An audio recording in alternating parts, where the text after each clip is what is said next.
Vem da Zona Sul da capital uma história de superação, inclusão e dedicação aos que mais precisam. A Associação Cantinho da Vó Georgina atende cerca de 150 crianças. Então a gente prometeu olhar para as crianças com amor, com fé, com esperança e com verdade. Estudantes de escola da Zona Leste de Porto Alegre participam em abril de evento internacional de robótica nos Estados Unidos. Talento e dedicação da sala de aula para o mundo.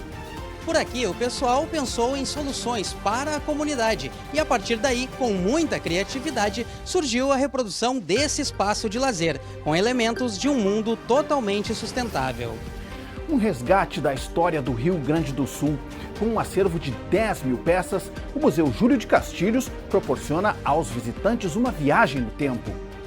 É possível revisitar Porto Alegre e hábitos da sociedade daquela época a partir da visita ao museu. Cores e causas. Uma das cores do mês de março é o lilás, em referência à prevenção ao câncer de colo do útero. O câncer de colo de útero é um câncer muito frequente, principalmente em países em desenvolvimento, subdesenvolvidos, e é um câncer que tem uma forma de prevenção bem adequada. Tudo isso você confere a partir de agora, aqui no Acontece em Porto Alegre.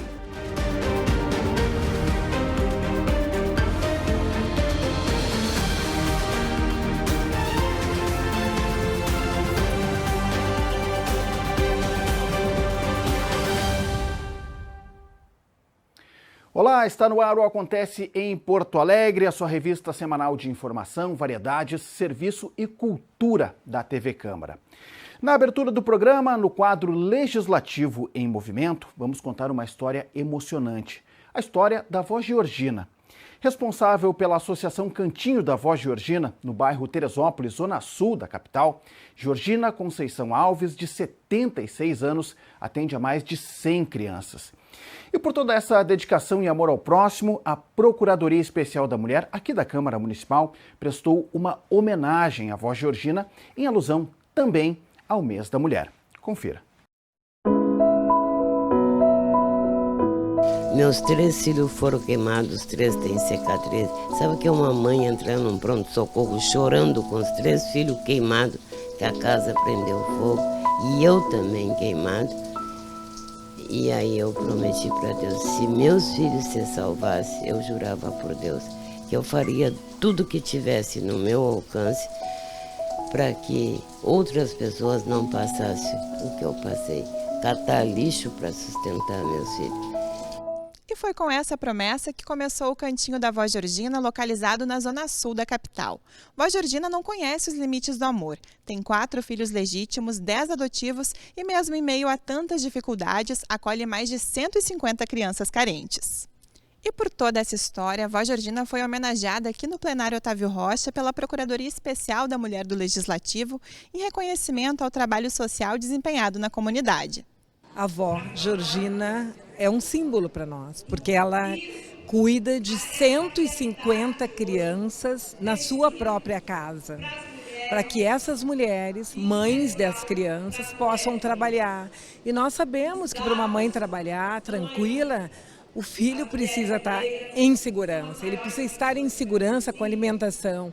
E a Vó Georgina, nas suas parcas condições, na sua simplicidade, abriu a sua casa para fazer esse atendimento às crianças da comunidade.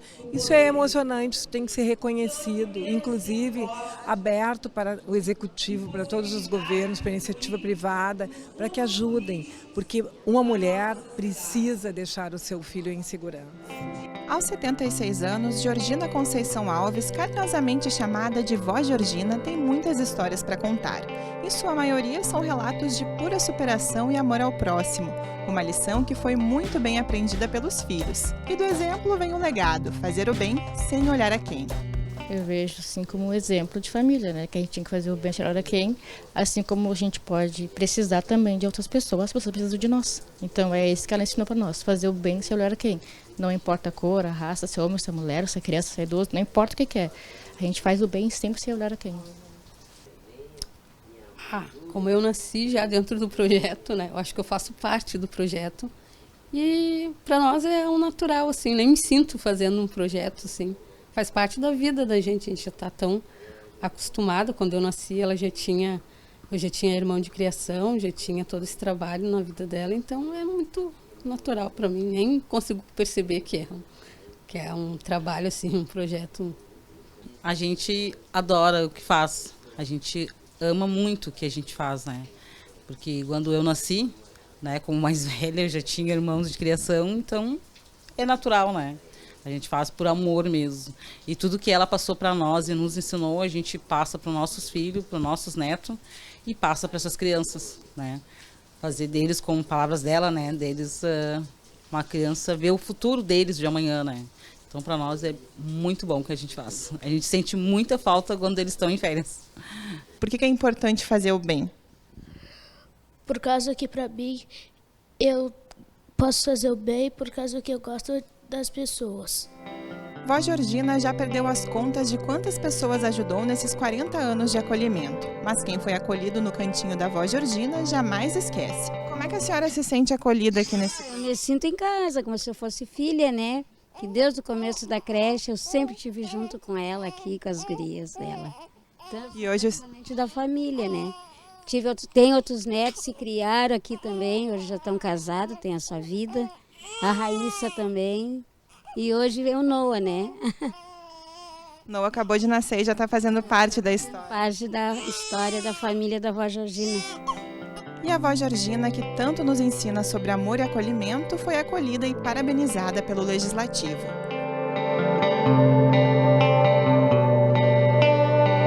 Então a gente prometeu olhar para as crianças com amor, com fé, com esperança e com verdade.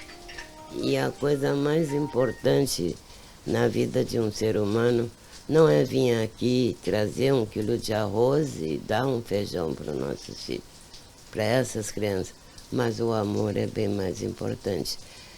Tudo que vem para nós é bem-vindo. A gente vive somente de doação. E agradeço a Deus todos os dias, por aquelas pessoas que entram aqui.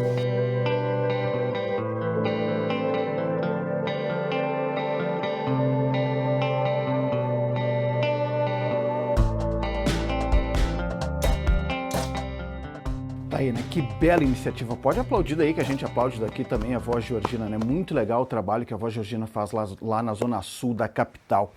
E para quem quiser conhecer e ajudar no trabalho desenvolvido pela Vó Georgina, aqui vão os contatos, ó, 51991037163, vamos de novo, 51991037163 ou no 51994088304, de novo, 51994088304, aí os telefones para que você também se sentiu interessado, tocado, pode chegar lá e fazer o seu contato para ajudar esse trabalho maravilhoso que faz a Vó Georgina aqui na Zona Sul da capital. Muito bem, bom, agora no quadro Cidadania em Pauta, a gente fala de um assunto que tem movimentado a comunidade escolar na Zona Leste aqui da capital gaúcha. Alunos do ensino fundamental criaram um projeto que trabalha fontes renováveis de energia. E essa proposta garantiu a participação da equipe em torneio internacional que ocorre nos Estados Unidos, considerado a Copa do Mundo de Robótica. Confira aí. Há mais de 15 anos, a Escola Municipal Heitor Villa-Lobos, que fica no bairro Lomba do Pinheiro, realiza oficinas de robótica para os alunos do ensino fundamental. As atividades acontecem no turno inverso ao das aulas.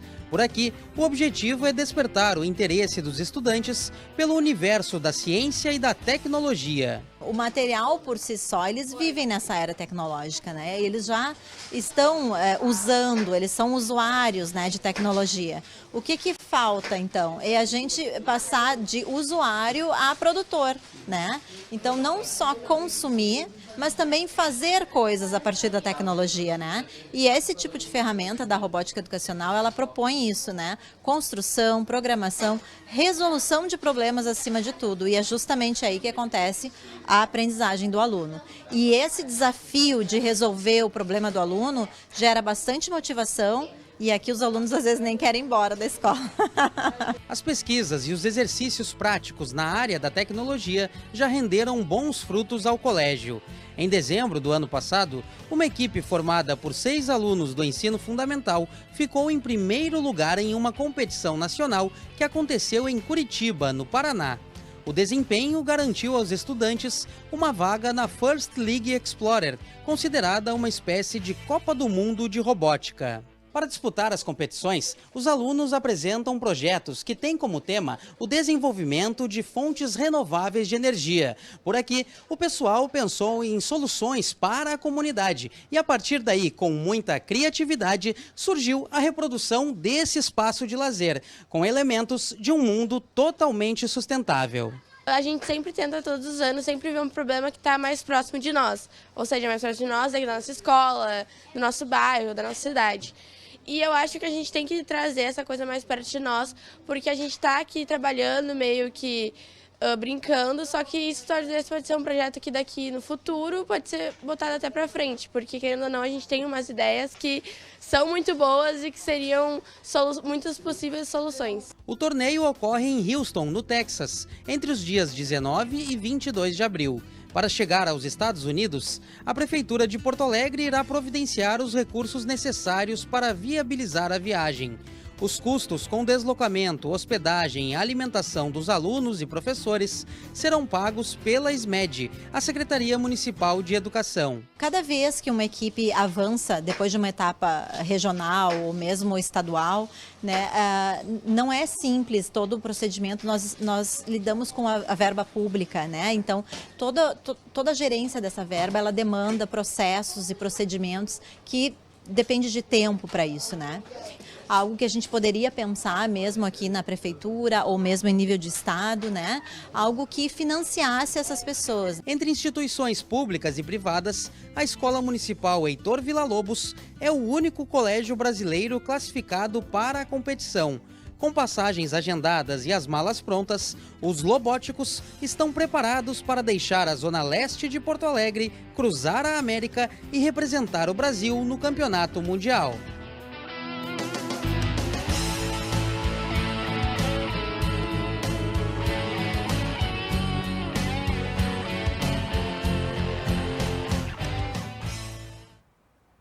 Muito bem, né? E como falou aqui uma das alunas, né, a Gabriele, o que parece uma brincadeira, daqui a pouco pode ser uma solução para o futuro, especialmente uma solução para a comunidade onde a escola está inserida. Bom, agora no Acontece em Porto Alegre, te convido para uma viagem no tempo. Você sabia que a capital gaúcha abriga um dos museus mais antigos do Rio Grande do Sul? Inaugurado em 1903, o Museu Júlio de Castilhos conta com um acervo de 10 mil peças que resgatam a história do nosso estado. Uma viagem no tempo para descobrir como viviam os gaúchos que lutaram na Guerra dos Farrapos, conhecer a rotina dos indígenas das missões e ainda adentrar na vida de um dos primeiros governadores do Rio Grande do Sul, o antigo casarão, onde viveu e morreu Júlio de Castilhos. É uma bela oportunidade para a gente resgatar uma história que faz parte da gente. O acervo apresenta diversas curiosidades.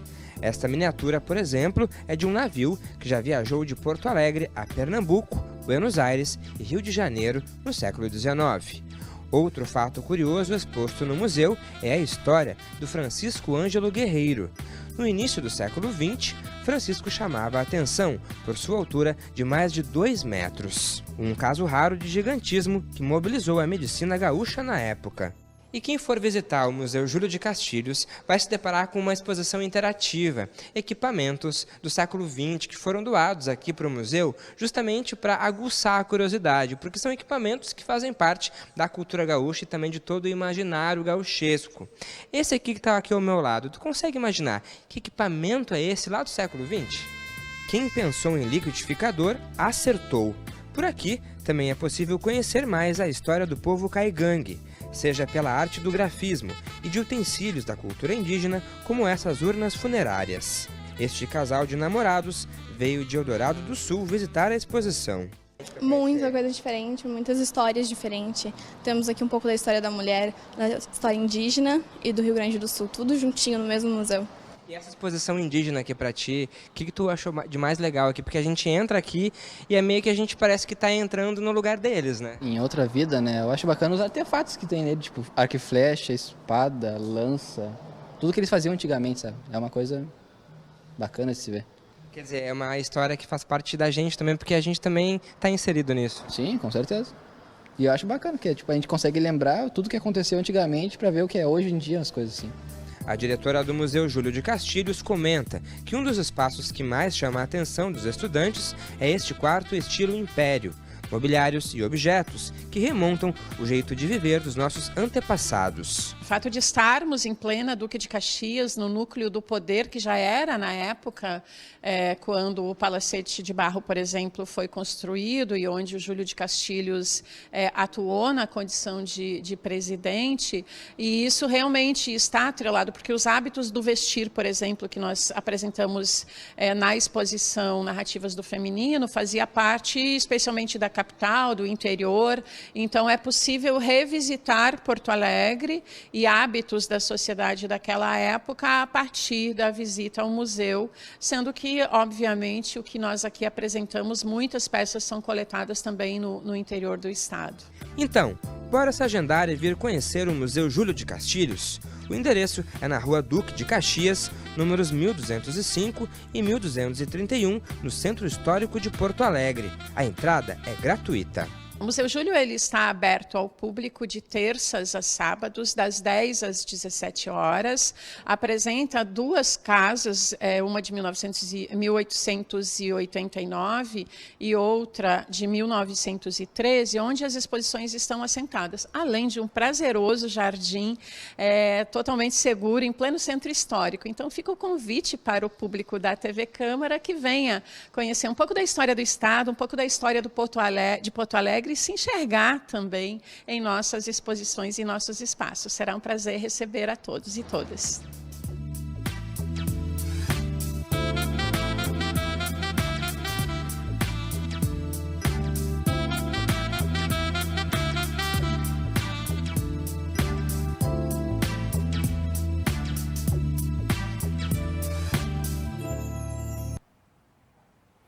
Muito legal, né? Fica bem no centro ali da capital, então uma boa dica de passeio e de cultura aqui na capital gaúcha. Agora, no nosso quadro Cores e Causas, contato é com a repórter Vanessa Schmidt, que nos traz mais um tema importante ligado ao mês de março. Entre várias campanhas, março também tem a Cor Lilás para lembrar a importância da prevenção e conscientização sobre câncer no colo de útero. Para falar sobre esse assunto, eu converso agora com o médico ginecologista do Hospital de Clínicas, Dr. Carlos Souza. Dr. Carlos, fala pra gente o que é esse câncer, como que ele atinge o colo do útero. Então, quando a gente está falando em câncer de colo de útero, a gente tem que lembrar que o útero tem duas partes, né? Apesar de ser um órgão inteiro, a gente tem o colo, que é, digamos, a antessala do útero, que seria a sala, né? O corpo uterino. Então, e são dois tipos de câncer que são bem distintos. Então, o câncer de colo de útero é um câncer muito frequente, principalmente em países em desenvolvimento, subdesenvolvidos, e é um câncer que tem uma forma de prevenção bem adequada. Então, assim, é um câncer que deve e é atacado, né, por uma série de políticas públicas de saúde. E falando em prevenção, sempre importante, né, doutor, fazer aquela visita sempre frequente ao ginecologista para evitar que esse problema ele fique ainda maior, né? Deixe seu recado final para quem está nos assistindo. Então, assim, são duas coisas, né? Então, é aquela coisa do diagnóstico precoce. Então, o câncer de colo tem essa coisa, né, digamos assim, a gente não pode dizer que é uma doença boa, né, porque é uma doença, mas que ela tem dois aspectos que são muito importantes. A gente consegue fazer diagnóstico precoce da doença, então, por exame ginecológico, por revisão ginecológica. Então, a paciente, né, a mulher deve procurar o ginecologista com regularidade para fazer revisões, e a gente consegue daí indo, né, na pediatria, né, tá certo? E daí conseguir o que? Antes, né, do início da vida sexual, tá vacinando toda uma população a fim de evitar, né, o câncer de colo, prevenindo o HPV. Doutor, muito obrigada pelas informações. Tá bom, muito obrigado pelo convite. Então, esse foi o médico ginecologista, Dr. Carlos Souza, falando sobre Março Lilás e a importância da prevenção e conscientização sobre câncer no colo do útero. Volto ao estúdio com você, Clayton. Tá aí, Vanessa, muito obrigado, né? E fique atento, porque todo mês tem uma questão importante para a gente refletir. O Acontece em Porto Alegre fica por aqui. Este e outros programas da TV Câmara você acompanha nas nossas redes sociais. Mais informações do Legislativo, acesse o site da Câmara de Vereadores de Porto Alegre. E fica agora com as imagens dos Lobóticos, os estudantes da Escola Municipal Heitor Villa-Lobos, que participam da Copa Mundial de Robótica nos Estados Unidos em abril. Toda a nossa torcida, muito boa sorte. Tchau, tchau.